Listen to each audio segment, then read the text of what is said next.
ఆమేన్. హల్లెలూయా, హల్లెలూయా. కాస్తంత హల్లెలూయా అన్నప్పుడు మీరు కూడా హల్లెలూయా అనండి, కొంచెం ఉత్సాహంగా ఉంటుంది. హల్లెలూయా, దేవునికి స్తోత్రం కలుగునుగాక. మంచిది. ప్రియమైన దేవుని బిడ్డలారా, మనము చదివినటువంటి వాక్య భాగాన్ని మరొకసారి నేను చదువుతాను, జాగ్రత్తగా మీరు ఆలకించండి. మత్తయి సువార్త 13వ అధ్యాయము 47వ వచన భాగాన్ని నేను చదువుతున్నాను, జాగ్రత్తగా ఆలకించండి. మరియు పరలోక రాజ్యము సముద్రములో వేయబడి నానా విధములైన చేపలను పట్టిన వలను పోలి ఉన్నది. అది నిండినప్పుడు దానిని దరికి లాగి కూర్చుండి మంచి వాటిని గంపలలో చేర్చి చెడ్డ వాటిని బయట పారవేయుదురు. హల్లెలూయా. ప్రియులారా, మరి ఇక్కడ మనము ఈ పరిశుద్ధ గ్రంథ లేఖనంలో ఉన్నటువంటి ఈ మాటలు మనం చదివినప్పుడు స్వయముగా యేసుక్రీస్తు ప్రభువు ఆయన ఒక పరలోకమును గూర్చేటువంటి సమాచారాన్ని, పరలోక రాజ్యము దేనితో పోలి ఉన్నది అని ఆయన ఒక వలను లేకపోతే ఆ వలలో ఉన్నటువంటి చేపలను గురించి ఆయన మాట్లాడుతూ ఉన్నాడు. ఇప్పుడు సముద్రములో వల వేసేటువంటి జాలరులు వారు ఎందుకు ప్రయాసపడతారు సముద్రములో రాత్రనక పగలనక అంటే, దేవుని బిడ్డలారా, చేపలు పట్టుకోవడం వారి యొక్క జీవనాధారం. వారి వృత్తి ఏంటంటే చేపలు పట్టుకోవడం. కాబట్టి వారు ఏం చేస్తారంటే మరి సముద్రములో వలలు వేసి చేపలు పట్టుకుంటూ ఉంటారు. ఇప్పుడు సముద్రములో వల వేసి చేపలు పట్టుకున్నప్పుడు ఆ వల నిండా చేపలు వచ్చినప్పుడు ఆ వలను దరికి లాగి ఏం చేస్తారంట, కూర్చుని ఏం చేస్తారు, గ్రేడ్ చేస్తారు. ఎలాగా? మంచి చేపలన్నీ కూడా ఒక బుట్టలో వేసి చెడ్డ చేపలన్నీ కూడా బయట పారవేస్తారు. హల్లెలూయా. ఇప్పుడు దేని బిడ్డలారా, దేవుడు ఈ చేపలను దేనితో పోల్చాడు అంటే మనుషులతో పోల్చాడు. ఇప్పుడు చూసినప్పుడు సముద్రములో వలలో చిక్కినటువంటి చేపలలో 2 రకాలు కనబడతా ఉన్నాయి. అందులో ఒక రకం ఏంటంటే మంచి చేపలు, అందులో 2వ రకము ఏమిటంటే చెడ్డ చేపలు. అంటే పవిత్రమైనటువంటి చేపలు, అపవిత్రమైనటువంటి చేపలు. అలాగే ప్రియులారా, మనుషులలో కూడా 2 రకాల మనుషులు ఉంటారు, అవునా కాదా? మనుషులు కూడా 2 రకాలైనటువంటి మనుషులు ఉంటారు. అందులో ఒక రకము దేని పిల్లారా మరి పరిశుద్ధులైతే, 2వ రకము అపవిత్రులు. 2వ రకం ఏంటండి? అపవిత్రులు. దేని పిల్లారా, ఇప్పుడు చేపలలో 2 రకాలుగా ఉన్నట్లుగానే మనుషులలో కూడా 2 రకాలైనటువంటి మనుషులు ఉంటారు అని ఈ గ్రంథములో ఈ మాటను బట్టి మనకు అర్థమవుతూ ఉంది. ఇప్పుడు చేపలు పట్టుకున్నటువంటి ఈ జాలరి పనికిరాని చేపలను దేవుని పిల్లారా బయట పారవేసి పనికొచ్చే చేపలను తాను బహు జాగ్రత్తగా వాటిని ఒక బుట్టలో వేసి భద్రపరుస్తూ ఉన్నాడు. హల్లెలూయా, హల్లెలూయా. అలాగే ఇప్పుడు దేని బిడ్డలారా, మనము పవిత్రమైన చేపలు లేకపోతే అపవిత్రమైనటువంటి చేపలు అంటున్నారు కదా. ఇప్పుడు చేపలలో కూడా పరిశుద్ధమైనవి లేకపోతే అపవిత్రమైనవి ఉంటాయా? అన్ని చేపలు కూడా మరి మనము కూరకు వండుకుంటూ ఉంటాం కదా, అందులో అపరిశుద్ధమైనవి ఉంటాయా? బైబిల్ గ్రంథములో ఉన్నదా అంటే దేని బిడ్డలారా, పరిశుద్ధ గ్రంథములో దేవుడు చక్కగా తెలియపరిచాడు. చేపల్లో కూడా మరి పరిశుద్ధమైనవి ఉన్నాయి, అపవిత్రమైనవి కూడా ఉన్నాయి. అవి చూసినట్లయితే చూడండి, పరిశుద్ధ గ్రంథంలో నుంచి లేవియా కాండములు దేవుని బిడ్డలారా దేవుడు బహు చక్కగా తేటగా తెలియపరిచాడు. మనము ఏ చేపలను తినాలి, ఏ చేపలను తినకూడదు. పరిశుద్ధమైనటువంటి చేపలను మాత్రమే మనము ఆహారంగా తీసుకోవాలి. కొన్ని దేని బిడ్డలారా మరి దేవుని యొక్క ఇష్టమైనటువంటి కొన్ని చేపలు ఉన్నాయి, అపవిత్రమైన చేపలు ఉన్నాయి. వాటిని మనము కూరకు కూడా తీసుకోకూడదు అని చెప్పి దేవుని యొక్క వాక్య గ్రంథంలో చాలా బహుతేటగా పాత నిబంధన గ్రంథంలో దేవుడు తెలియపరిచాడు. లేవియా కాండము 11వ అధ్యాయం 10వ వచనం. సముద్రములోనేమి నదులలోనేమి సముద్రములోనేమి నదులలోనేమి సమస్త జలచరములలోను, చాలా జాగ్రత్తగా వినండి, సమస్త జలచరములలోను సమస్త జల జంతువులలోను సమస్త జల జంతువులలోను వేటికి రెక్కలు పొలుసులు ఉండవో అవన్నీయు మీకు హేయములు అని తెలియపరుస్తూ ఉన్నాడు. హల్లెలూయా. ఏమండి, దేవుని యొక్క వాక్యంలో పరిశుద్ధ గ్రంథంలో ఏమని రాయబడింది? మరి సముద్రములోనేమి, లేకపోతే నదులలో ఏమి, లేకపోతే సరస్సులలోనేమి, ఎక్కడైనా ఏ చేప అయినా కానీ మీరు చూసినప్పుడు వాటికి పొలుసు లేకుండగా, రెక్కలు లేకుండగా ఏ చేపలైతే ఉంటాయో అవి హేయమైనవి అని దేవుడు చెప్పాడు. హల్లెలూయా. ఏమని చెప్పాడండి? అవి దేవునికి హేయమైనవి కనుక ఓ ప్రజలారా, వాటిని మీరు ముట్టకూడదు, అంటే వాటిని మీరు తినకూడదు. అవి అపవిత్రమైనటువంటి జలచరములు. వాటికి అవి ఎందుకని అపవిత్రమైన జలచరములు కనబడుతున్నాయంటే వాటికి రెక్కలు లేవు, వాటికి పొలుసు లేదు కనుక వాటిని మీరు ఆహారముగా తీసుకోవడానికి ఎంత మాత్రము కూడా వీలు లేదు అని దేని బిడ్డలారా దేవుడు పాత నిబంధన గ్రంథములో చాలా ఖండితముగా ఆయన బోధించాడు. హల్లెలూయా.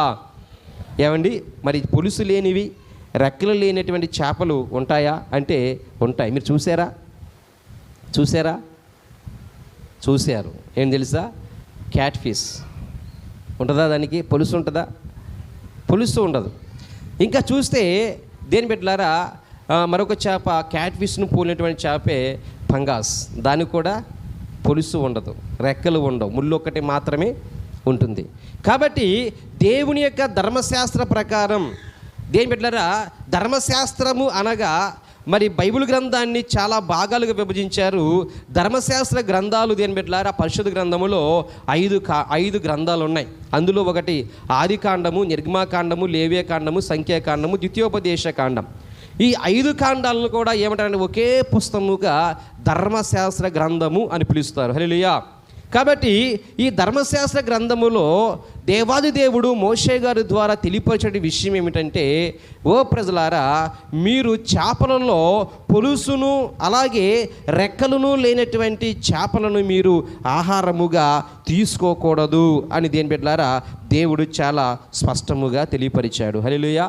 అంటే దేని బిడ్డలారా మరి ఎందుకని దేవుడు రెక్కలు లేనటువంటివి, ఎందుకని దేవుడు పులుసు లేనటువంటి వాటిని మీరు తీసుకోకూడదు అని దేవుడు ఖండితంగా చెప్పాడంటే దేని బిడ్డలారా అవి అపవిత్రమైనవి అని దేవుడు చెప్తున్నాడు. నిజంగా చెప్పాలంటే గవర్నమెంట్ కూడా దేని బిడ్డలారా క్యాట్ ఫిష్ తినడం వలన చాలా భయంకరమైనటువంటి రోగాల పాలు అయ్యేటువంటి పరిస్థితి ఉన్నది. కాబట్టి క్యాట్ ఫిష్ యొక్క చెరువులను సాగు చేయడానికి కూడా వీలు లేదు. అలాంటి చెరువులు ఒకవేళ ఉంటే కనుక మేము ఆ చెరువులను సీల్ చేస్తామని చెప్పి గవర్నమెంట్ వారు సైతం కూడా దేని బిడ్డలారా ఈ రోజున ఆ పులుసు లేనటువంటి చేపల పెంపకాన్ని దేని బిడ్డలారా ఏం చేశారంటే ఖండిస్తూ ఉన్నారు. హల్లెలూయా. దేవుడు ఒక మాట చెప్పాడు అంటే దేవుడు ఆ పులుసు లేని ఆ చేపలను రెక్కలేని చేపలను తినవద్దు అన్నాడంటే దాంట్లో ఏదో బలమైనటువంటి కారణము లేకుండా మాత్రం ఆయన చెప్పడు. హల్లెలూయా. ఏదో కారణం ఉంటుంది. అది తినొచ్చా తినకూడదంటే పరిశుద్ధ గ్రంథం ప్రకారం అయ్యా పాత నిబంధన గ్రంథము కొట్టివేయబడింది కదా, క్రొత్త నిబంధనలో ప్రార్థన చేసి తిని ఎడలా అది ప్రతిదీ పవిత్రమైనదే కదా అన్నట్లుగా చెబుతూ ఉన్నారు. కానీ దేని బిడ్డలారా అది మీ దృష్టికి ఏది అనుకూలమో అది మీ హృదయానికి నేను ఇచ్చేస్తా ఉన్నాను, వదిలేస్తా ఉన్నాను. హల్లెలూయా. ఏం చేస్తారో అది ఒకవేళ తినగలగాలనుకుంటే తింటారో, లేకపోతే ఇది కాదు దేవుడు పాత నిబంధన గ్రంథంలోనే ఈ పులుసు లేని చేపలను రెక్కలేని చేపలను తినొద్దన్నాడు కదా, ఎందుకు వచ్చిన బాధ, ఒకవేళ అది ఆరోగ్యాన్ని కూడా దెబ్బను తీస్తుందేమో, ఎందుకని వదిలేస్తారా, విడిచిపెట్టేయండి. హల్లెలూయా. ఏదైనా కానీ దేవుడు ఒక మాట అన్నాడంటే ఖచ్చితంగా దాంట్లో ఏదో బలమైనటువంటి సందేశం ఏదో ఒకటి ఉండి తీరుతుంది. హల్లెలూయా. కాబట్టి దేని బిడ్డలారా మరి ఎందుకని ఈ యొక్క రెక్కలు కలిగిన వాటిని తినమంటున్నాడు, ఎందుకని ఈ పొలుసుగినటువంటి చేపలను తినమంటున్నాడంటే దేని బిడ్డలారా, మనిషిని దేవుడు దేనితో పోల్చాడంటే చేపలతో పోల్చాడు. ఎలాంటి చేపలు? దైవికముగా ఎదుగుతున్నటువంటి వారిని, క్రీస్తు మార్గములో నడుస్తున్నటువంటి వారిని దేవుడు ఏ చేపలతో పోల్చాడు అంటే దేని బిడ్డలారా, పవిత్రమైనటువంటి చేపలతో పోల్చాడు. అంటే దేని బిడ్డలారా, మనము ఎవరమి ఏ చేపలతో పోల్చబడిన వారమంటే రెక్కలను పొలుసును గలిగినటువంటి చేపలుగా దేవుడు మనల్ని ఎంచాడు. చెప్పకూడదాం గట్టిగా హల్లెలూయా. ఇప్పుడు దేని బిడ్డలారా, సముద్రములో 2 రకాలైనటువంటి చేపలు ఉన్నట్లుగా ఆ 2 రకాల చేపలు అనగా పొలుసును రెక్కలు లేని చేపలు ఒక రకమైతే అవి అపవిత్రమైనవి అని దేవుడు చెబుతుంటే, పొలుసును రెక్కలు కలిగినటువంటి చేపలు ఉన్నాయి, దేవుడు ఇవి పవిత్రమైనవి అంటున్నాడు. అలాగే లోకమనే ఈ సముద్రములో మనము దేని బిడ్డలారా ప్రయాణం చేస్తూ ఉన్నప్పుడు దేవుడు మనల్ని ఏ చేపలతో పోల్చాడు అంటే దేని బిడ్డలారా, రెక్కలను పొలుసును కలిగినటువంటి చేపలతో దేవుడు మనల్ని పోల్చాడు. హల్లెలూయా. ఈ రోజున మనము ఎలాంటి వారం అంటే రెక్కలు కలిగినటువంటి వారం. ఆమేన్ హల్లెలూయా.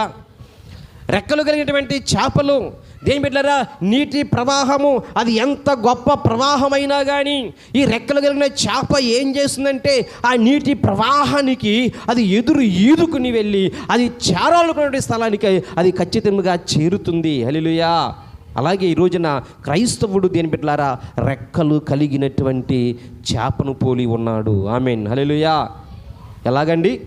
రెక్కలు కలిగినటువంటి చేపలను పోలి ఉన్నాడు. దేని బిడ్డలారా, రెక్కలు లేని వారు ఉన్నారంటే రెక్కలు లేని వారు ఉన్నారు.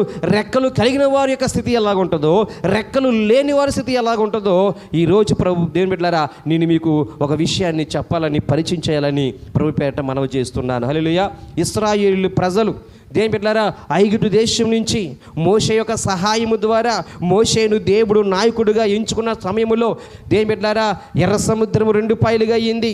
వారికి ఎప్పుడైనా దాహానికి నీళ్లు లేవని దేవుని వైపు వారు తిరిగినప్పుడు ప్రియమైన దేని బిడ్డలారా, మరి బండలో నుండి దేవుడు నీటి ప్రవాహమును కలగజేసి ఆ బండలో నుండి వచ్చినటువంటి నీటి ద్వారా వారి దప్పిక కూడా దేవుడు తీర్చినటువంటి సందర్భాలు చాలా ఉన్నాయి. నీరు చేదుగా ఉన్నప్పుడు దేని బిడ్డలారా మారాను మధురముగా మార్చినటువంటి ఆ దేవుడు ఎన్నో ఆశ్చర్యమైన కార్యాలు, ఎన్నో అద్భుతమైన కార్యాలు దేని బిడ్డలారా దేవుడు ఆ ఇశ్రాయేలుల పట్ల ఘనమైన కార్యాలు దేవుడు చేసినప్పటికీ కూడా ఈ ఇశ్రాయేలీయులు దేని బిడ్డలారా ఐగుప్తు దేశం నుంచి బయలుదేరి వారు ఆ యొక్క అరణ్యములో ప్రయాణం చేస్తున్న సందర్భంలో దేని బిడ్డలారా కొన్ని మారులు వారు రెక్కలు లేని చేపల వలె ప్రవర్తించారు. హల్లెలూయా. రెక్కలు లేని చేపల వలె ప్రవర్తించారు. దేని బిడ్డలారా వారు చేరవలసిన స్థలము దేవుడు ముందుగానే చెప్పాడు. ఓ ఇశ్రాయేలులారా, ఇదిగో మీరు అరణ్యములో మీరు నడవాలి. ఎక్కడికి వెళ్ళాలంటే మీ కొరకు నేను పాలు తేనెలు ప్రవహించే దేశమును మీ కొరకు నేను సిద్ధపరిచాను. ఆ కనాను దేశానికి మిమ్మల్ని తీసుకువెళ్తాను, నడిపిస్తాను, మీరు వెళ్ళండి అని దేవుడు చెప్తే దేని బిడ్డలారా ఆ ప్రయాణములు ఆ 40 సంవత్సరాల యాత్రలో దేని బిడ్డలారా ఆ ఇశ్రాయేలీయులు రెక్కలు లేని చేపల వలె ఆ యొక్క ప్రవాహానికి ఎదురు వెళ్ళవలసిన వారు దేని బిడ్డలారా వెనకకు తిరిగి చూడడం మొదలు పెడుతూ వచ్చారు. హల్లెలూయా. పరిశుద్ధ గ్రంథములో చూడండి దేని బిడ్డ నిర్గమకాండము 16వ అధ్యాయము 1 నుంచి 3 వచనాలు చూస్తే నిర్గమకాండం 16 ఇశ్రాయేలుల సమాజమంతయు ఎలీము నుండి ప్రయాణమైపోయి వారు ఐగుప్తు దేశంలో నుండి బయలుదేరిన 2వ నెల 15వ దినమున ఎలీమునకును మధ్యనున్న సీను అరణ్యమునకు వచ్చిరి. ఆ అరణ్యములో ఇశ్రాయేలుల సమాజమంతయు మోషే అహరోనుల మీద సనిగెను. ఏం చేశారు దేని బిడ్డలారా? మోషే అహరోను నడిపిస్తున్న సందర్భంలో నిజముగా గనుక వీరు రెక్కలు కలిగినటువంటి అనుభవములో ఉంటే, రెక్కలు కలిగినటువంటి అనుభవంలో వీరు ఉండగలిగితే వీరు ఏమి చేయాలంటే దేని బిడ్డలారా ఆ ప్రయాణములో ఎన్ని సమస్యలు ఎదురైనా, ఎన్ని శ్రమలు ఎదురైనా, ఎన్ని కష్టాలు అయినైనా, ఎన్ని ఇబ్బందులు ఎదురైనా దేని బిడ్డలారా వీరు చేయవలసిన పని ఏమిటంటే మా దేవుడు నడవమని చెప్పాడు. మా దేవుడు పాలు తేనెలు ప్రవహించే దేశాన్ని మాకు ఇస్తానన్నాడు. మా దేవుడు మమ్మల్ని సుఖాంతమైనటువంటి ఆ కానాను దేశములో మమ్మల్ని నడిపించడానికి సిద్ధముగా ఉన్నాడు. ఈ ప్రపంచములో ఈ ప్రయాణములో ఎన్ని ఇబ్బందులు ఎదురైనా కానీ ఇవి మాకు ఏ మాత్రం కూడా మా ప్రయాణాన్ని ఆపలేవు, మా ప్రయాణాన్ని ఆపజాలవు అని దేని బిడ్డారు ఏం చేయాలంటే వీరు ముందుకు వెళ్ళేవారుగా ఉండాలి. కానీ వీరు ఏం చేశారంటే ప్రియమైన దేని బిడ్డలారా, ఆ ప్రయాణములో ఆ 40 సంవత్సరాలటువంటి యాత్రలో అరణ్య ప్రయాణంలో ప్రియమైన దేని బిడ్డలారా, వీరికి ఏదైనా ఇబ్బంది కనబడితే, వీరికి ఏదైనా లోటు అనిపిస్తే దేని బిడ్డలారా వెంటనే వీరికి ఏమి జ్ఞాపకం వచ్చేదంటే విడిచిపెట్టి వచ్చినటువంటి ఆ ఐగుప్తు దేశమే వీరికి జ్ఞాపకం వచ్చేది. విడిచిపెట్టి వచ్చినటువంటి ఐగుప్తు దేశమే జ్ఞాపకం వచ్చేది. ఈ రోజున ప్రియమైన దేని బిడ్డలారా, రెక్కలు లేనటువంటి ఇశ్రాయేలీలు వారికి శ్రమ కలిగినప్పుడు, వారికి ఇబ్బంది కలిగినప్పుడు వారు ఏమి చేశారంటే విడిచిపెట్టి వచ్చినటువంటి ఐగుప్తు దేశం జ్ఞాపకం వచ్చినట్లుగా ఈ రోజున క్రైస్తవ సమాజంలో బ్రతుకుతున్నటువంటి క్రైస్తవులు కూడా ప్రియమైన దేని బిడ్డలారా, సమస్యలు కలిగినప్పుడు, ఇబ్బందులు కలిగినప్పుడు, వారి భక్తి జీవితంలో ఎంతగా ముందుకు సాగిపోతున్నప్పటికీ శ్రమలు కలిగినప్పుడు, ఇబ్బందులు కలిగినప్పుడు దేని బిడ్డలారా ఏం చేస్తారంటే పాత జ్ఞాపకాలు గుర్తుకొస్తూ ఉంటాయి. హల్లెలూయా. కానీ దేవుడు అంటున్నాడు, ఒకవేళ నీకు అలాంటి పరిస్థితి ఏర్పడితే, అలాంటి ఆలోచన కలిగితే నీవు రెక్కలు లేని చేప లాంటి వాడివే, జాగ్రత్త. హల్లెలూయా. దేవుడు పిలుచుకున్నది నిన్ను అక్కడే విడిచిపెట్టేయడం కోసం కాదు. దేవుడు పిలుచుకున్నది అరణ్యములోనే ఆ మధ్య ప్రాంతంలోనే విడిచిపెట్టేయడం కోసం కాదు. కానీ దేవుడు పిలుచుకున్నది నిన్ను చివరి వరకు, అంటే ఆ కానాను దేశం వరకు నడిపించడానికి దేవుడు పిలుచుకున్నాడు. హల్లెలూయా. ఇప్పుడు ఆ దేవుడు పిలిచిన పిలుపుకు లోబడి మనం ఏమి చేయాలంటే దేని బిడ్డ ఇశ్రాయేలీలు ఆ కానాను దేశం వెళ్ళే వరకు కూడా దేని బిడ్డలారా వారు ఎప్పుడు కూడా వెనుకకు తిరిగి చూడకుండా ఉండాలి. కానీ దేని బిడ్డలారా వారు ఏం చేస్తూ వచ్చారంటే వెనుకకు తిరుగుతూ వచ్చారు. హల్లెలూయా. ఇంకా చూస్తే సంఖ్యాకాండం 11వ అధ్యాయము 5వ వచనంలో కూడా ఇశ్రాయేలీయుల యొక్క రెక్కలు లేని జీవితాన్ని మనం చూస్తూ ఉన్నాం. సంఖ్యాకాండము 11వ అధ్యాయం 5వ వచనం, మేము ఉచితముగా తినిన చేపలను కీరకాయలను, ఏమంటారండి అక్కడ? చేపలను, కీరకాయలను, దోసకాయలను, కోరాకులను, ఉల్లిపాయలను, తెల్లగడ్డలను జ్ఞాపకమునకు వచ్చుచున్నవి. హల్లెలూయా. ఏంటంట? ఇశ్రాయేలీలు అంటా ఉన్నారు, మోషే ఇదిగో సయాసారము లేనటువంటి ఈ యొక్క మన్నాను మేము తిని అలసిపోయాం, మాకు విరక్త బుడ్డేసింది. ఇదిగో మేమైతే ఐగుప్తు దేశంలో ఉన్నప్పుడు మా బ్రతుకు ఎలాగుండేదో తెలుసా, మేము ఎలాగ తినేవాళ్ళమో తెలుసా, ఇదిగో మేము చెబుతున్నాము, చాలా జాగ్రత్తగా విను మోషే అని అన్నట్లుగా దేని బిడ్డలారా ఈ యొక్క 5వ వచనంలో మాట్లాడుతున్నారు. వారు ఏమన్నారంటే ఐగుప్తులో మేము ఉచితముగా తినిన చేపలను, కీరకాయలను, దోసకాయలను, కోరాకులను, ఉల్లిపాయలను, తెల్లగడ్డలను జ్ఞాపకమునకు వచ్చుచు ఉన్నవి. హల్లెలూయా. ఇప్పుడు మా ప్రాణము సొమ్మసిల్లెను. హల్లెలూయా. దేవుని బిడ్డలారా, దేవుడు వారికి అసలు ఎంత శ్రేష్టమైనటువంటి ఆహారాన్ని దేవుడు వారికి ఇచ్చి నడిపిస్తున్నాడో వారు గుర్తిరగలేకపోతా ఉన్నారు. హల్లెలూయా. ఎక్కడి నుంచి వస్తుందో ఆహారం అంటే పరలోకము నుండి దిగి వచ్చినటువంటి మన్నా.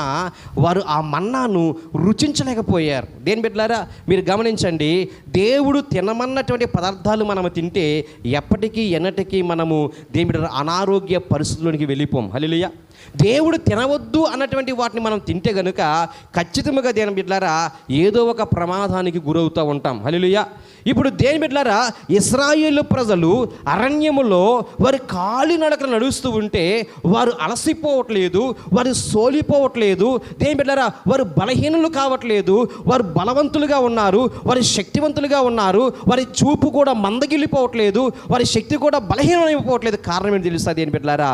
దేవుడు వారి యొక్క క్షేమాన్ని కోరి దేని బిడ్డలారా అద్భుతమైనటువంటి పరలోకపు మన్నాను వారికి ఆహారముగా దేవుడు ఇస్తూ ఉన్నాడు గనుక. హల్లెలూయా. దేవునికి స్తోత్రం కలుగును గాక. దేవుడు ఇశ్రాయేలు ప్రజలకు శ్రేష్టమైనటువంటి ఆహారాన్ని ఇచ్చాడు, చాలా శ్రేష్టమైన ఆహారాన్ని ఇస్తూ వచ్చాడు. అక్కడ రాయబడింది, ఇంకా కొంచెం చూసినట్లయితే దేని బిడ్డలారా మోషే 120 సంవత్సరాలు వయసు వచ్చినా కానీ ఆ మోషే యొక్క కంటి చూపుల్లో ఆయన కంటి చూపు ఏమాత్రం కూడా మందగిల్లిపోలేదంట. హల్లెలూయా. కాలేబు, యెహోషువాలు దేని బిడ్డలారా వారి వయసు మళ్ళీపోయింది కానీ వారి యవ్వన బలము వారిని విడిచిపోలేదంట. హల్లెలూయా. కారణం ఏంటి తెలుసా దేని బిడ్డలారా? దేవుడే వారికి పరలోకము నుండి ఆహారాన్ని ఇచ్చి దేని బిడ్డలారా వారి శరీరాలకు బలాన్ని ఇస్తూ వచ్చాడు. హల్లెలూయా. ఈ రోజున మనిషి ఆయుష్ తగ్గిపోవడం గల కారణం ఏంటి తెలుసా? ఈరోజు మనిషి యొక్క ఆయుష్ కాలము దేని బిడ్డ తగ్గిపోవడం గల కారణం ఏమిటో తెలుసా దేని బిడ్డలారా? మనము తినేటువంటి ఆహార పదార్థాలే మనిషి యొక్క ఆయుష్కాలాన్ని తగ్గించి వేస్తుంది. హల్లెలూయా. మనిషి యొక్క ఆయుష్కాలాన్ని ఏం చేస్తుందండి? మనం తినే ఆహార పదార్థాలు దేని బిడ్డలారా మనిషి ఆయుష్కాలను తగ్గించి వేస్తూ ఉంది. హల్లెలూయా. కాబట్టి ప్రియమైన దేని బిడ్డలారా, ఆనాడు ఇశ్రాయేలీయులు దేవుని యొక్క మాట చొప్పున వారు అరణ్యములో నడుస్తూ ఉన్నప్పుడు దేని బిడ్డలారా వారు రెక్కలు లేనటువంటి చేపల వల్లే దేని బిడ్డలారా వారు వెనుకకు తిరిగి చూసినట్లుగా కనబడతా ఉంది. వారి జీవితంలో వారి ప్రయాణంలో దేని బిడ్డలారా శ్రమ వచ్చింది, కష్టం వచ్చింది, ఆకలి వేసింది, దాహం వేసింది, ఇష్టమైన ఆహారం జ్ఞాపకం వచ్చింది. ఎక్కడికి వెళ్ళిపోతున్నాయి వీరి మనస్సులు అంటే దేని బిడ్డలారా విడిచిపెట్టి వచ్చేటువంటి ఐగుప్తుకి వీరి మనసు వెళ్ళిపోతూ ఉంది. హల్లెలూయా. ఎంత భయంకరం! ఈరోజు దేని బిడ్డలారా మనము ఎవరము అంటే రెక్కలు కలిగినటువంటి వారముగా మనం ఉండాలి. హల్లెలూయా. రెక్కలు కలిగిన వారముగా ఉండాలి. ఒక చిన్న ఉదాహరణ చెప్తాను.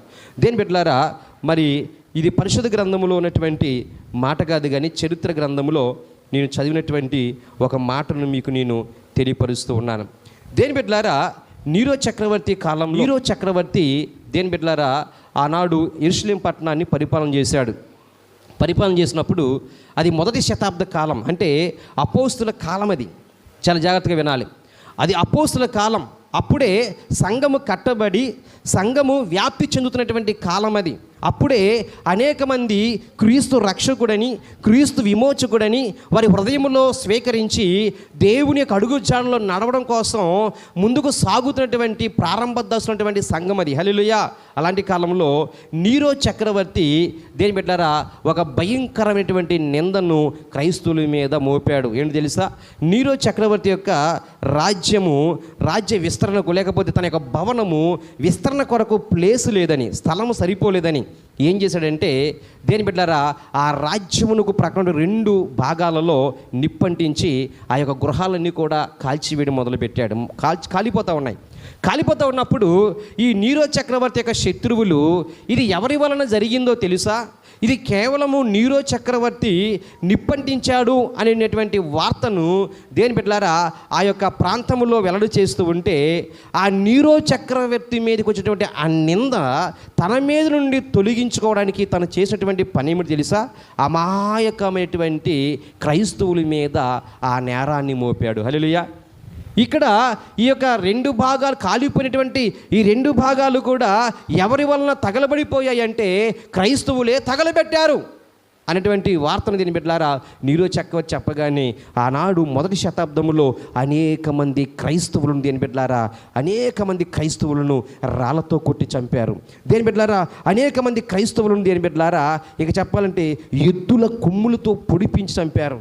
అనేక మంది క్రైస్తవులను దేని బిడ్డలారా మరి జంతువు యొక్క చర్మంలో ఈ మనుషులను పెట్టి ఆ యొక్క జంతు చర్మాలను కుట్టి దేని బిడ్డలారా క్రూర సునకాలకు ఆహారంగా విడిచిపెట్టారు. హల్లెలూయా. అంత భయంకరమైనటువంటి ఆ విపత్తులో కూడా రెక్కలు కలిగినటువంటి క్రైస్తవులు గనుక, జాగ్రత్తగా వినండి, హల్లెలూయా, రెక్కలు కలిగినటువంటి క్రైస్తవులు గనుక వారు చేసిన పని ఏమిటంటే దేని బిడ్డలారా ఆ సమయంలో క్రైస్తవులను ఎంతగా హింసిస్తున్నప్పటికీ, ఎంతగా వారిని దూషిస్తున్నప్పటికీ, లేని నేరాలను వారి మీద మోపుతున్నప్పటికీ కూడా దేని బిడ్డలారా ఆనాటి క్రైస్తవులు దేని బిడ్డలారా తల వంచలేదు. కానీ మేము క్రీస్తు కొరకు నిలబడతాము, మేము చేసినది ఏమాత్రం కూడా తప్పు కాదు, మేము కాదు, ఆ ఇల్లు తగలబెట్టింది దేవుడే తీర్పు తీరుస్తాడని చెప్పి దేని బిడ్డలారా దేవునికి చిత్తానికి వారు తల వంచి వారి ప్రాణాలని ఇచ్చారు. కానీ దేని బిడ్డలారా దానికి వ్యతిరేకంగా వారు మాట్లాడలేదు. హల్లెలూయా. దేవునికి స్తోత్రం కలుగును గాక. దేని బిడ్డలారా క్రైస్తవుడుగా ఎప్పుడైతే మనం మార్చబడ్డామో అనగా క్రీస్తు మార్గములోనికి మనం ఎప్పుడైతే వచ్చి ఉన్నామో ప్రియమైన దేని బిడ్డలారా ఆ రోజే మనము రెక్కలు కలిగినటువంటి చేపలను పోలి ఉన్నాము. ఆమేన్. హల్లెలూయా. రెక్కలను పోలిన చేపలు అయి ఉన్నాం. ఈ రెక్కలు కలిగిన చేప మనం చెప్పుకున్నాం. దేని బిడ్డ నీటి ప్రవాహానికి ఎదురు ఈదగలిగినటువంటి శక్తి దేనికి ఉంటుందంటే ఈ రెక్కలు కలిగినటువంటి ఈ చేపకు ఉంటుంది. అలాగే దేని బిడ్డలారా ఈ రెక్కలు కలిగినటువంటి అనుభవములో మనం ఉంటే గనుక, ఈ రెక్కలు కలిగినటువంటి అనుభవంలో ఉన్నటువంటి క్రైస్తవుడు అయితే కనుక నీ జీవితంలో ఎన్ని శ్రమలు ఎదురైనా, నీ విశ్వాస జీవితంలో ఎన్ని పోరాటాలు ఎదురైనా కానీ నీవు వెనుకకు తిరిగే వ్యక్తివిగా ఉండవు. కానీ ఆ శ్రమలలో, ఆ పోరాటాలలో, ఆ భయంకరమైన శోధనలో నువ్వు ముందుకు ఈదుకుని వెళ్ళేటువంటి వ్యక్తివిగా నీవు ఉంటావు. కానీ వెనుక తిరిగిపోయే వ్యక్తివిగా నువ్వు ఎన్నడూ కూడా కనబడవు. హల్లెలూయా. హల్లెలూయా, గట్టిగా చెప్దాం హల్లెలూయా. ఎదురు ఈదుకుంటూ ముందుకు వెళ్ళాలి. ఈ రోజున దేని బిడ్డారా చాలామంది ఓడిపోతూ ఉన్నారు. చాలామంది దేని బిడ్డారా ఈ లోకంలో ఈ లోకపు ఆచార పద్ధతులకు లోబడిపోయి దేని బిడ్డారా ఏం చేస్తూ ఉన్నారంటే రెక్కలు లేని చేపల వలె లోక ఆచార పద్ధతులకు దేని బిడ్డారా వారు లోబడిపోతూ ఉన్నారు. కానీ అంటాను దేని బిడ్డారా పరిశుద్ధ గ్రంథములో ఒక మాట చెప్పబడింది చూడండి. దేని బిడ్డారా మనం రెక్కలు కలిగిన వ్యక్తులమైతే దేని బిడ్డారా ప్రతి దాంట్లో కూడా మనం ఎదురు ఈదుకుని వెళ్ళవలసిన వారమే. హల్లెలూయా. ప్రతి దాంట్లో ఎదురుకి వెళ్ళవలసిన వారమే. చాలామంది చేస్తే తెలుసా భక్తిలో మందిరానికి వస్తూ ఉంటారు. దేని బిడ్డలారా మందిరానికి వస్తూ ఉంటారు, ప్రార్థన చేస్తూ ఉంటారు. దేని బిడ్డలారా దేవుని యొక్క సేవకునికి ఆతిథ్యం ఇస్తూ ఉంటారు. దేని బిడ్డలారా రోడ్డు మీద కనబడితే వందనాలు చెప్తారు. కానీ దేని బిడ్డ లోకాన్ని లోకపు యొక్క ఆచార పద్ధతులను వారు విడిచిపెట్టరు. హల్లెలూయా. దేని బిడ్డలారా అంటే దాని అర్థం ఏమిటంటే వీరు రెక్కలు లేని స్థితిలో కనబడతా ఉన్నారు. అంటే పరిస్థితులను వీరు దాటుకుని ముందుకు వెళ్ళలేని స్థితిలో కనబడతా ఉన్నారు. హల్లెలూయా. కానీ దేవుని యొక్క వాక్యం చెప్తుంది ఏంటి బిడ్డలారా నీవు ఇలాంటి పరిస్థితులన్నీ కూడా నువ్వు జయించుకుని ముందుకు సాగిపోయే వ్యక్తివిగా నువ్వు ఉండాలి. హల్లెలూయా. నేను అనుకుంటాను ఇన్స్టాగ్రామ్ మొన్న మాకు బైబిల్ ట్రైనింగ్లో మరి పాస్టర్ గారు చక్కగా చెప్తారు, వాక్యాన్ని నేర్పిస్తారు. ఆయన ఒక రోజున ఆయన ఇన్స్టాగ్రామ్ ఓపెన్ చేసి ఆయన చాలా దుఃఖపడ్డాడు. నాకు తెలియదు నిజంగా ఇన్స్టాగ్రాము ఉందన్న సంగతి నాకు తెలియదు. ఆ పాస్టర్ గారు ఆ ఇన్స్టాగ్రామ్లో కొన్ని ఫొటోస్ కొన్ని వీడియోస్ చూపించి పాస్టర్ గారు ఇన్స్టాగ్రామ్లో నా ప్రొఫైల్ ఉన్నటువంటి వీరు ఎవరో తెలుసా అన్నాడు. వాళ్ళు ఎలా తెలుసా సినిమా స్టెప్పులు వేస్తూ సినిమా స్టైల్లో వారు డైలాగులు చెప్తూ స్త్రీలైతే తల ఎర్రబూసుకుని పురుషులైతే కత్తులు చేతపట్టుకుని సినిమా డైలాగుల్లాగా దేని బిడ్డలారా కనబడ్డారు. అప్పుడు ఆ పాస్టర్ గారు అన్నాడు వీరెవరో కదండి ప్రతి ఆదివారం మా మందిరానికి వచ్చేటువంటి మా ఆత్మీయ విశ్వాసుల యొక్క బిడ్డలు. వీరు ఎలా ఉన్నారు మందిరంలో దేవదూతలు. మందిరంలో చూస్తే అబ్బా వీరంట భక్తి కలిగిన వారు ఎవరు లేనట్లు కనబడతారండి. ఇన్స్టాగ్రామ్లో చూడండి ఎలా ఉన్నారో వీరు వేషాలు చూడండి. నాకు కన్నీరు వస్తుంది కళ్ళమ్మట. నేను వీరి కొరకు ఈ విశ్వాసుల కొరకు ఎంత ప్రయాసపడుతున్నాను, ఎంత కన్నీరు కారుస్తున్నాను, వీరిలో మార్పు రాలేదని నాకు అర్థమయ్యింది ఈ ఇన్స్టాగ్రామ్లో నేను చూసినప్పుడు అని. దేని బిడ్డలారా ఆ పాస్టర్ గారు వేదన పడుతుంటే నాకు అనిపించింది నేను ఇన్స్టాగ్రామ్ ఇన్స్టాల్ చేసుకోలేదు కనుక నా పిల్లల పరిస్థితి నాకు తెలియలేదు అనుకుంటున్నాను నేను. హల్లెలూయా. నేను చెప్పాను మొన్న రాజు ఇన్స్టాగ్రామ్ అంట దాన్ని అసలు తెలియదు, ఒకసారి దాన్ని ఇన్స్టాల్ చేయరా బాబు అంటే అప్పుడు అందరి బ్రతుకులు దాంట్లో బయటపడతాయి. హల్లెలూయా.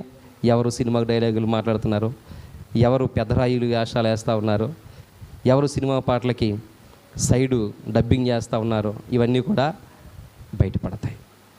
మనుషులను దైవ సేవకుడిని నువ్వు మోసం చేయగలవేమో, దైవ సేవకుడిని మోసం చేయగలవేమో, కానీ ఆ దేవుడు ఉన్నాడండి. ఆ దేవుడు మాత్రం నువ్వు మోసం చేయలేవు. ఆ దేవుని ఎప్పటికీ నువ్వు మోసం చేయలేడు. ఆ పాస్టర్ గారి పేరు పరంజ్యోతి గారు. ఆయన దుఃఖపడుతుంటే నాకు చాలా బాధేసింది. నిజమే నా బిడ్డలు ఎలా ఉన్నారో అని నాకు అనిపించింది. అప్పుడు రే నాన్న రాజు ఇన్స్టాగ్రామ్ నాకు కూడా ఓపెన్ చేయరా, నేను వేరే ఫైల్ వద్దు, వేరే ఫైల్ నా ప్రొఫైలే పెట్టు వాళ్ళని యాడ్ చేసుకుంటాను. అసలు మన విశ్వాసం ఎవరు ఉన్నారంటే నిజానికి మనలో ఒకరు ఇద్దరు ఉన్నారు అంతే. హల్లెలూయా. ఒకరు ఇద్దరు ఉన్నారు, నా ప్రొఫైల్ కదా వాళ్ళు యాడ్ చేసుకోరేమో మేబీ. కానీ దేని బిడ్డలారా చాలా జాగ్రత్త, మనం దేవుని మాత్రం మోసం చేయలేం. కాబట్టి దేని బిడ్డారా ఇంకా వాక్య భాగంలోనికి వెళితే దేని బిడ్డలారా ఎలాంటి పరిస్థితులు మనం ఎదుర్కొని ముందుకు ఏదాలి అంటే దేని బిడ్డలారా ఈ లోకంలో ఉన్నటువంటి అన్యాచార పద్ధతులన్నిటిని మనం జయించుకుని ముందుకు సాగాలి. హల్లెలూయా. అప్పుడే మనం దేని బిడ్డలారా రెక్కలు గలిగినటువంటి చేపలముగా మనం కనబడతాం. హల్లెలూయా.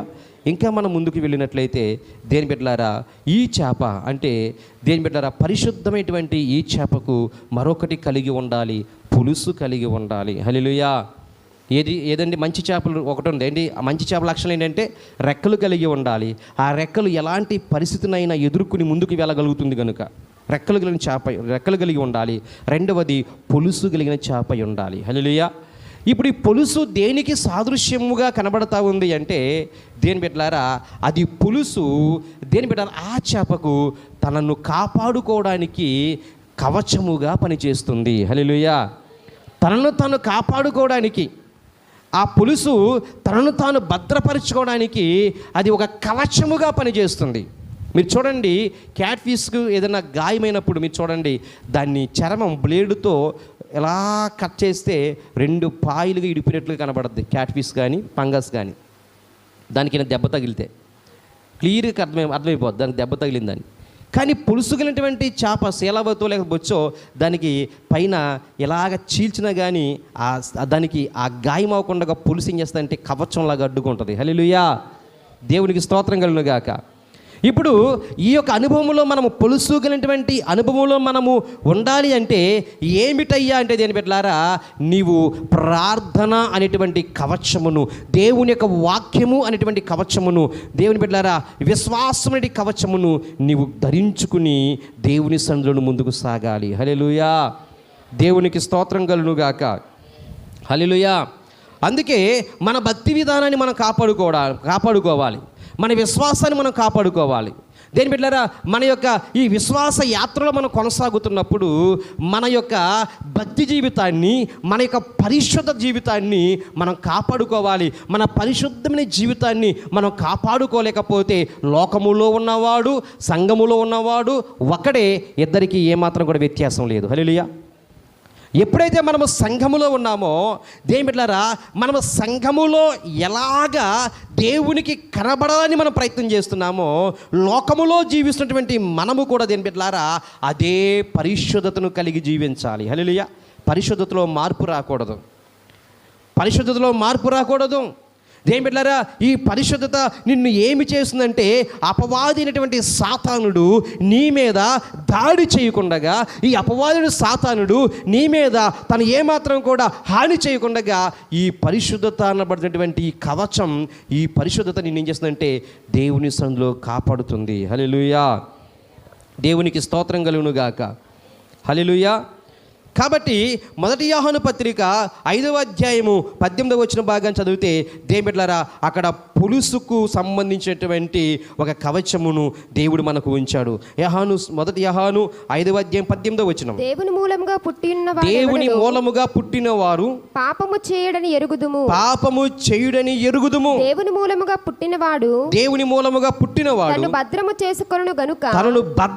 చేసుకొనును గనుక దుష్టుడు వానిని ముట్టడు. గట్టిగా చెప్పబడదామా? హల్లెలూయా, హల్లెలూయా. ఇప్పుడు తన చుట్టూ ఏమి ఉండడం వలన అపవాదటువంటి సాతానుడు ముట్టడానికి వాడికి అధికారము లేదు అంటే ప్రియమైన దేని బిడ్డలారా దేవుని యొక్క రక్షణ అతనికి ఉన్నది. హల్లెలూయా. ఏమున్నదండి? దేవుని యొక్క రక్షణ అతనికి ఉన్నది. కనుకనే దేని బిడ్డలారా దేవుని మూలముగా పుట్టినవాడు పాపం చేయడు. ఎప్పుడైతే తను పాపం చేయలేదో, ఎప్పుడైతే అపవిత్రతకు దూరముగా ఉండి పరిశుద్ధతలో ఉన్నాడో అపవాది సాతానుడు దేని బిడ్డలారా ఆ వ్యక్తిని ముట్టడానికి కానీ ఆ వ్యక్తి మీద దాడి చేయడానికి కానీ వాడికి అధికారం అనేది లేదు. హల్లెలూయా. ఎప్పుడు వాడికి అధికారం ఉంటుందో తెలుసా? ఎప్పుడు వాడికి నిన్ను ముట్టే అధికారం ఉంటుందంటే నీవు నీ శరీరాన్ని, నీ ఆత్మను అపవిత్రతకు గురి చేసుకుని నీ ఆత్మను, నీ శరీరాన్ని అపవిత్రపరచుకున్నప్పుడు దేని బిడ్డలారా అపవాదిన సాతానుడు నీలోనికి ప్రవేశిస్తాడు. హల్లెలూయా, దేవునికి స్తోత్రం కలుగును గాక. నేను అంటాను దేని బిడ్డలారా, ఎప్పుడు కూడా అపవాది సాతానుడు నీ ఇంటిలో తిష్ట వేసుని కూర్చున్నాడు అంటే, లేకపోతే నీ దేహమనే ఆలయం అనబడినటువంటి నీ హృదయంలోనికి వచ్చాడు పీఠం వేసుని కూర్చున్నాడంటే వాడికి సంబంధించినది నీలో ఏదో దాచిపెట్టుకున్నావు. హల్లెలూయా. అపవాదిన సాతానుడికి సంబంధించినది ఏదో నీలో దాచిపెట్టుకున్నావు కనుకనే అపవాదిన సాతానుడు నేను దర్శిస్తూ ఉన్నాడు అప్పుడప్పుడు. హల్లెలూయా.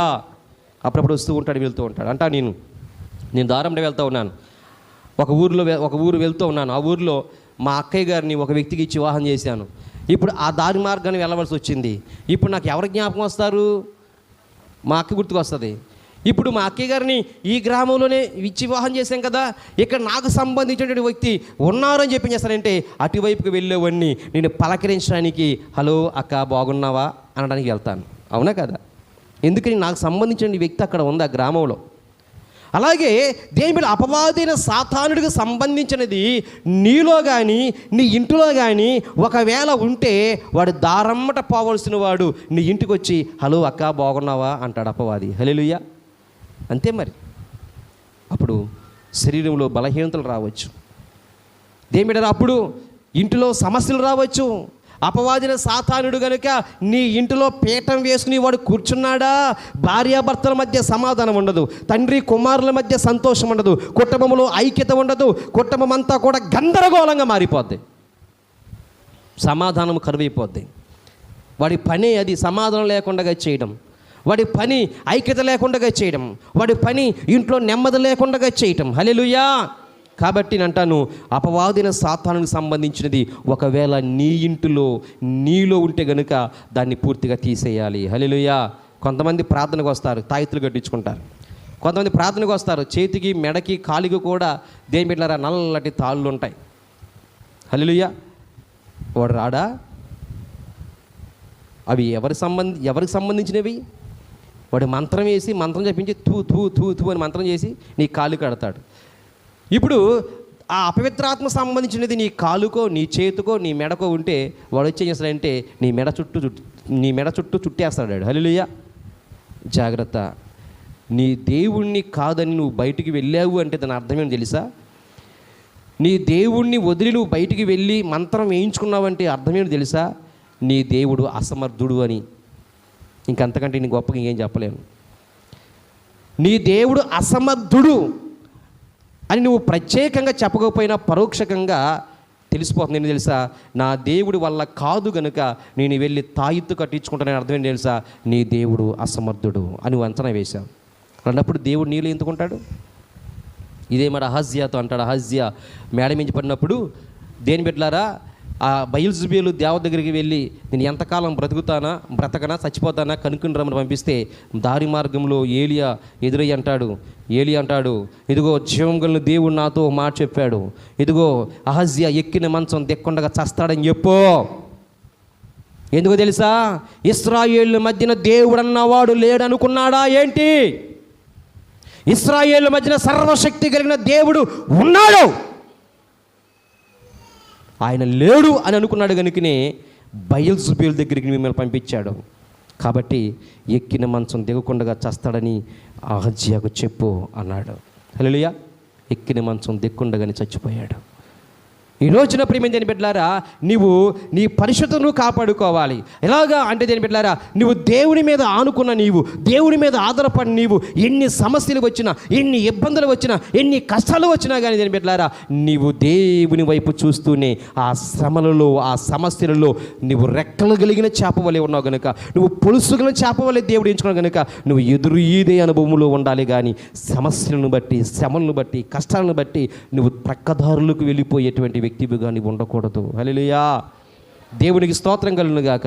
నా ప్రియ సహోదరి సహోదరులారా, ఎందుకని ఇన్నిసార్లు నేను దేని బిడ్డలారా లోకము తట్టు తిరగొద్దు, లోకం వైపు వెళ్ళొద్దు అని ఎందుకు ఇన్నిసార్లు చెప్తున్నానంటే దేని బిడ్డలారా, మన దేవుడు శక్తి కలిగిన దేవుడు. ఆమేన్. మన దేవుడు శక్తి కలిగిన దేవుడు. ఆయనకు అసాధ్యమైనది లోకంలో ఏది కూడా లేదు. ఆయన సమస్తము చేయగలడు. ఒక్క క్షణములో నీ స్థితిని, నీ గతిని ఆయన మార్చగలిగినటువంటి దేవుడు ఆయన. హల్లెలూయా. నీ పరిస్థితులను మార్చగలడు. ఇంకా నువ్వు ఎంత ప్రసవేదన పడి ప్రార్థన చేసినా నీ పరిస్థితిలో మార్పు రావట్లేదంటే కారణం దేవుని బిడ్డలారా, దేవుడు నీకు ఇంకా ఎన్నో పాఠాలు నేర్పాలనుకుంటున్నాడు ఆయన. చెప్పాలంటే ఒక్క రాత్రిలో నేను ఐశ్వర్యవంతుడిగా చేయగలడు ఆయన. హల్లెలూయా. కానీ అది కాదు దేవుని చిత్తం. నువ్వు నీ యొక్క అనుభవంలో, నీ కుటుంబ జీవితంలో, నీ విశ్వాస యాత్రలో నువ్వు అనుభవపూర్వకముగా నువ్వు ఏమవ్వాలంటే క్రమక్రమముగా నువ్వు పెరగాలి. కానీ ఒకేసారి పెరగడానికి వీలు లేదు. హల్లెలూయా. మీరు భక్తుల జీవితాలు చూడండి. ఎవరైనా ఇస్సాకు ఒక్క విత్తనం విత్తి 100 పంటను కోసాడు. హల్లెలూయా. ఏదైనా ఒక్క విత్తనముతోనే ప్రారంభం అవ్వాలి. నువ్వు 1,00,000 రూపాయలు సంపాదించాలంటే మొదటి రూపాయి నీకు ఉండాలి. హల్లెలూయా. నువ్వు 100 మెట్టులు ఎక్కాలంటే మొదటి మెట్టు ఎక్కే ప్రయత్నం చేయాలి. హల్లెలూయా. మొదటి మెట్టు ఎక్కకుండా 100 మెట్లు ఎక్కగలవా? ఎక్కలేం. ఈ రోజుకి ఒకవేళ నీ జీవితంలో ఎన్నో పోరాటాలు గుండా, ఎన్నో సమస్యలు గుండా నువ్వు ముందుకు సాగిపోతున్నావంటే నా దేవుడు ఇంకా ఎందుకని నన్ను ఈ బాధలో ఉంచాడు, ఈ కష్టంలో ఉంచాడు, ఈ ఇబ్బందిలో ఉంచాడని ఒకవేళ నీవు మదన పడిపోతున్నావేమో నా సోదరి సహోదరులారా, యేసయ్య ఈరోజు నీతో చెబుతున్నాడు, నీవు ఇంక అనుభవపూర్వకముగా నేర్చుకుంటూ ఎదగాలని దేవుడు ఆశిస్తున్నాడు. చెప్పకూడదాం గట్టిగా. హల్లెలూయా. ఖచ్చితంగా దేవుడు నిన్ను ఎలాగ ఒక సువర్ణముగా మార్చాలనుకుంటున్నాడు అంత సువర్ణముగా మార్చే వరకు కూడా దేని బిడ్డలారా ఆయన సారిపైన ఉంచుతాడండి. హల్లెలూయా. సమ్మిడి దెబ్బ తగులుతూనే ఉంటుంది. హల్లెలూయా. కాబట్టి దేని బిడ్డలారా ఒక రోజు వస్తుంది, ఆ రోజు దేవుడు నువ్వు ఎక్కలేనంత ఎత్తైన కొండ ఎక్కిస్తాడు. నీవు నీ వెనక ఉన్న వారికి నువ్వు చెబుతావు, నీ వెనక ఉన్నవారిని నువ్వు ఆదరిస్తావు, నీ వెనక ఉన్నవారిని నువ్వు ధైర్యపరుస్తావు, నీ వెనక ఉన్నవారిని నువ్వు అనుభవించి ఏ శ్రమలలో నుండి ఏ కష్టాల్లో నుండి నువ్వు పైకి ఎదిగావో అదే నీ వెనక వచ్చేవారిని, నీ మార్గంలో నడుచు వెనక వచ్చేవారికి నువ్వు ధైర్యము చెప్పగలిగినటువంటి అనుభవము దేవుడు నీకు నేర్పించడానికే ఈ పరిస్థితులు. హల్లెలూయా. మరి ఏది కాదు. అవునా కదండి? ఒక్క రోజులో చేయలేడా? ఒక్క రోజులో చాలా వింటున్నాం మన మధ్య చూశాను. ఏదో బ్యాంక్ అంట, HDFC బ్యాంక్ అంట, దేని ఒకే రోజున ఒక్కొక్క వ్యక్తి అకౌంట్లో 7 లక్షలు 15 లక్షలు 8 లక్షల అకౌంట్లో పడిపోని. ఎక్కడి నుంచి వచ్చినాయి ఎవరో తెలియదు. దేని బిడ్డలారా దేవుడు ఒకవేళ అనుకుంటే ఆ విధముగా ఏ లాటరీ ద్వారానో లేకపోతే ఏదో ఫోన్ లాటరీ తీసినా ఈ రోజున మీ లాటరీలో మీ నెంబర్ వచ్చిందని చెప్పి ఇలాగ రకరకాలుగా వస్తూ ఉన్నాయి కబుర్లు. అంటే దేని బిడ్డలారా దేవుడు కనుక నిన్ను హెచ్చించాలి అనుకుంటే ఆయనకు ఒక్క క్షణము చాలు. ఈ మాట చెప్పడం చెప్తున్నాను. హల్లెలూయా. కానీ దేని బిడ్డలారా అది కాదు దేవుని చిత్తం. నువ్వు అనుభవాల గుండా ఎదగాలి. హల్లెలూయా. నువ్వు అనుభవాల గుండా ఎదగాలి. మోషేను దేవుడు దేని బిడ్డలారా 40 సంవత్సరాలు గొర్రెలు కాయమన్నాడు మోషేను. ఎందుకని?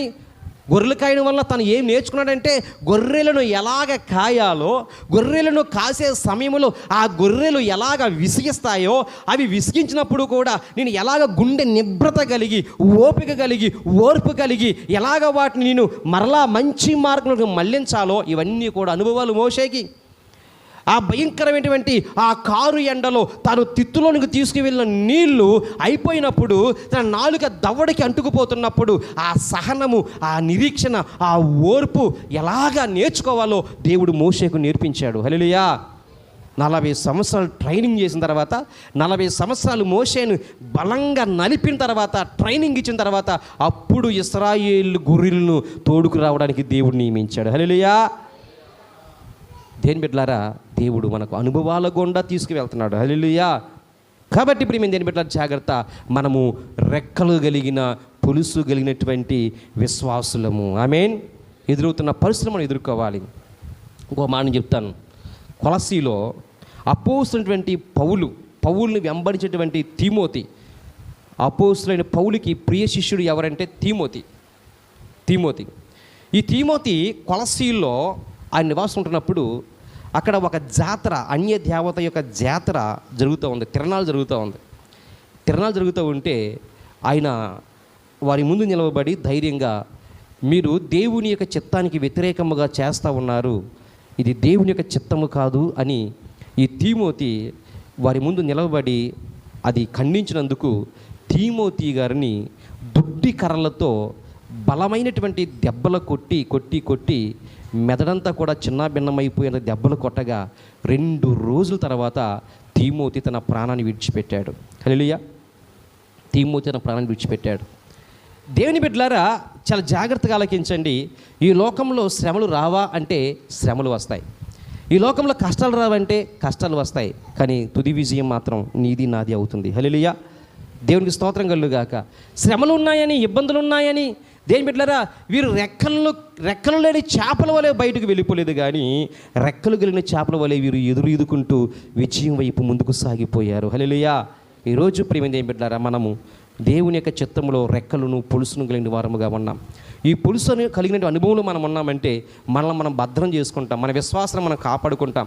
కాబట్టి ఎప్పుడు కూడా అపవాది సాతానుడు నీ మీద దాడి చేసే అధికారం వాడికి ఉండదు. హల్లెలూయా. కాబట్టి ఈరోజు 2 విషయాలు నేర్చుకున్నాం. దేని బిడ్డలారా మరి మత్తయి సువార్తలో మనం చదువుకున్న మాటను బట్టి చూస్తే 10వ అధ్యాయంలో పరలోక రాజ్యము సముద్రంలో వేయబడి నానా విధములైన చేపలను పట్టు వలను పోలి ఉన్నది. అది నిండినప్పుడు దానిని దరికి లాగి కూర్చుండి మంచి వాటిని గంపలో చేర్చి చెడ్డ వాటిని బయట పారవేయుదురు. హల్లెలూయా. ఇప్పుడు మనం ఎవరమంటే దేవుని చేత భద్రపరచబడిన వారు. మంచి చేపలం, పనికిరాని చేపలు ఆయన బయట అక్కడే పడేశాడు. హల్లెలూయా. వాటికి ఏం లేదు, పొలుసు లేదు, వాటికి రెక్కలు లేవు, అవి అపవిత్రమైనవి, అవి పనికిరాదు. కానీ దేవునికి మనము పనికొచ్చేవారముగా ఆయన మనల్ని తన బుట్టలో వేసుకున్నాడంటే దీని బిడ్డలారా మనం దేవునికి పనికొచ్చేవారం. హల్లెలూయా. కాబట్టి మనం దీని బిడ్డలారా ఈ విశ్వాస ప్రయాణపు యాత్రలో ఎన్ని పరిస్థితులు ఎదురైనా కానీ వెనుకకు తిరిగిపోవడానికి వీల్లేదు. హల్లెలూయా.